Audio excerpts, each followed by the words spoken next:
నేను ముందు నుంచి చెప్పిన, ఇప్పుడు కాదు, 2014లో తెలంగాణ రాష్ట్రం ఏర్పడ్డ తర్వాత అసెంబ్లీలో తీర్మానం పెట్టండి, ఈ ఎస్సీ వర్గీకరణకు తెలంగాణ కొత్తగా ఏర్పడ్డ తెలంగాణ రాష్ట్ర ప్రభుత్వం అనుకూలంగా ఉన్నది అని కేంద్ర ప్రభుత్వానికి తీర్మానం పంపించండి అని సావధాన తీర్మానాన్ని ప్రవేశపెడితే ఆనాటి ముఖ్యమంత్రి గారు నన్ను, మిత్రుడు సంపత్ కుమార్ని, సాండ్రా వెంకటవీరయ్యని సభలో నుంచి బహిష్కరించిండు.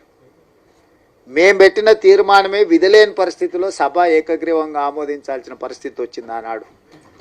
అఖిలపక్షాన్ని తీసుకెళ్తాను, మళ్ళీ ఎన్నడూ తీసుకెళ్ళాలి. సరే, మీరు కొంతకాలం ఓపికగా చూసిర్రు, అవకాశం ఇచ్చిండ్రు, మీకు సహనం ఓపిక ఎక్కువ.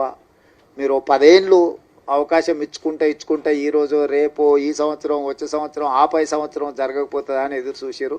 ఇక 10 ఏళ్లలో మీ సమస్యకు పరిష్కారం కాకపోతే ఈ సమస్యకు పరిష్కారం ఉన్నోళ్ళని దించడమే అని మీరు భావించిండ్రు.